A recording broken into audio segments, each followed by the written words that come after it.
আসসালামু আলাইকুম। Welcome to my channel mechanical design BD. আমি সিদ্দিক।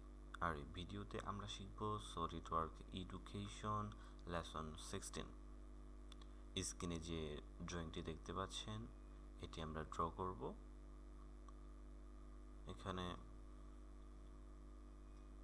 যে শেপটা তৈরি করতে হবে তা তিনটা জায়গায় কাট করতে হবে। নাম্বার 1, 2, 3। এখানে বিষয়টা যদিও যারা সফটওয়্যার আগে ইউজ করেছেন তারা হয়তো পারবেন, কিছুটা কঠিন আছে আবার কঠিনও না। এটা একটা ফিচার্সের মাধ্যমে কাজটা সম্পূর্ণ করতে হবে। যে ফিচার্সটা ব্যবহৃত হবে তা হচ্ছে লফটেড বস বেস। এখানে চ্যাম্ফারের মতো দেখা গেলেও এটা চ্যাম্ফারের মাধ্যমে করা যাবে না। তিনটাই হচ্ছে ঢালুর মতো রয়েছে। এখানে আপনারা দেখতে পাচ্ছেন উচ্চতা হবে 40। এই 40 হচ্ছে উচ্চতা। দেন এখান থেকে এখানে 60, এটার লেন্থ হচ্ছে 60। এবং আমার যে আকৃতিটা তৈরি করার সময় যে কাট করতে হবে তা হচ্ছে টোটাল লেন্থ হচ্ছে 50। এবং এই পয়েন্টটা এই নিচ থেকে একদম মিডিল পর্যন্ত 20, এই পাশে 20, এই পাশে 20, এই পয়েন্টটা হবে একদম মাঝখানে, 20 এদিকে 20 ওইদিকে। তো চলুন সফটওয়্যারে যাওয়া যাক। আমরা সলিডওয়ার্কটি ওপেন করে নিব। এখানে যে বস্তুটি দেখতে পাচ্ছেন এটি মূলত আমাদের তৈরি করতে হবে, এই আকৃতি। তো আমরা নিউ একটা এনভায়রনমেন্টে চলে যাচ্ছি। প্রথমে আমরা একটা প্লেন সিলেক্ট করে নিব। আমরা প্লেন হিসেবে টপ প্লেন নিয়েছি। দেন আমরা স্কেচ থেকে সেন্টার রেক্ট্যাঙ্গল নিব। সেন্টার রেক্ট্যাঙ্গল অরিজিন থেকে ড্র করে নিব। দেন স্মার্ট ডাইমেনশন এটার লেন্থ হবে টোটাল 60 এবং প্রস্থ 40। ওকে। ফিচার্স এক্সট্রুডেড বস, এখানে আমার তৈরি করতে হবে 40 উচ্চতা। ওকে, কমপ্লিট। এখানে একটু ডকুমেন্ট প্রপার্টি, ইমেজ কোয়ালিটি এগুলো একটু বৃদ্ধি করে দিলাম। এখন ক্লিয়ারে দেখা যাচ্ছে। এখন আমাদের পরবর্তী স্টেপের কাজ হচ্ছে এই ফেসে সিলেক্ট করে স্কেচ মোডে যাব। দেন একটা লাইন নিব। লাইন আপনারা চাইলে এখান থেকে নিতে পারেন। আমি একটু তাড়াতাড়ি করার জন্য আমার মাউস থেকে আমি কন্ট্রোল করতেছি। আপনারা চাইলে করতে পারেন, আবার কিবোর্ডের মাধ্যমে করতে পারেন। এখান থেকে এখানে দেব। দেন আমরা স্মার্ট ডাইমেনশন নেব। এই পয়েন্ট থেকে এই পয়েন্টে সিলেক্ট করে আমরা 10 মিলিমিটার দিয়ে দিব। এখান থেকে এখানে 10 মিলিমিটার। ওকে। ফিচার্স এক্সট্রুডেড কাট। এখানে একটা কথা বলে রাখি, আমি কিন্তু পুরাটা আবদ্ধ করিনি,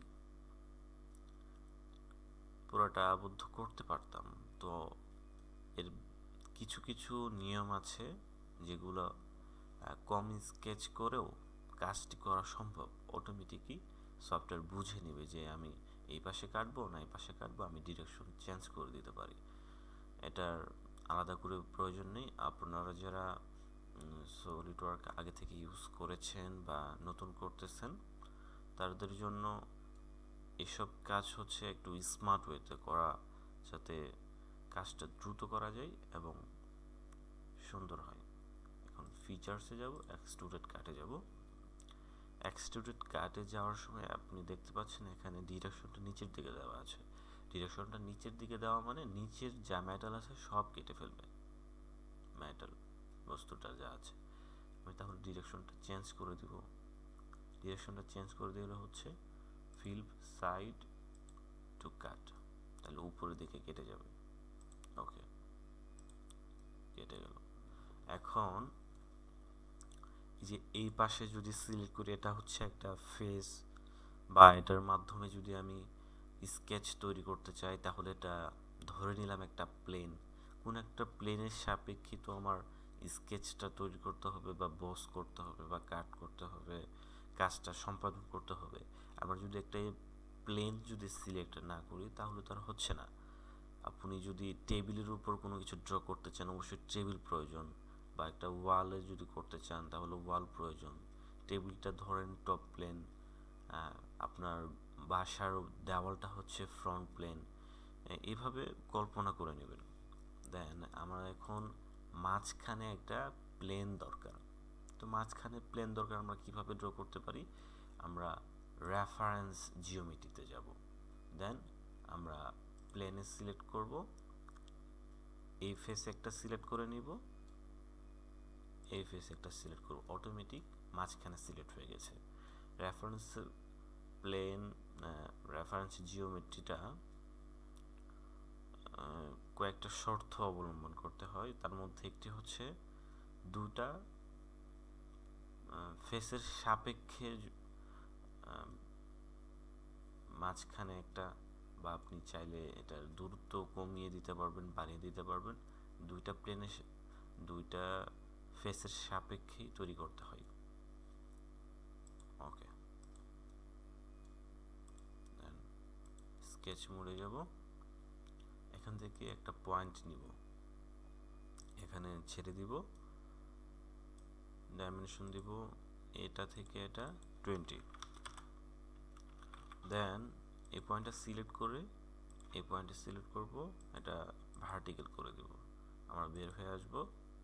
এখানে কাজ মোটামুটি শেষ। আমরা চাইলে প্লেনটারে সিলেক্ট করে হাইড করে দিতে পারি, আমাদের প্রয়োজন নেই আর। ফিচার্সে যাব, লফটেড বস বেস। লফটেড বস বেস এখানে প্রোফাইল আমরা এটা সিলেক্ট করে দিব।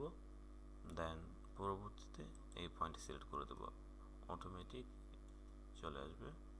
এখানে আর কিছু পরিবর্তন করতে হবে না। ওকে দিব, আমাদের কাঙ্ক্ষিত শেপ চলে এসেছে। তো সবাইকে ধন্যবাদ। আপনার যদি বুঝতে কোনো সমস্যা হয় এবং কোনো প্রকার প্রশ্ন থাকে তাহলে কমেন্টে জানাতে পারেন। ভিডিওটা যদি আপনার ডিজাইন শেখার জন্য উপকার মনে করেন তাহলে সাবস্ক্রাইব করে পাশে থাকুন এবং পরবর্তী ভিডিও পেতে বেল আইকনটি ক্লিক করে রাখুন।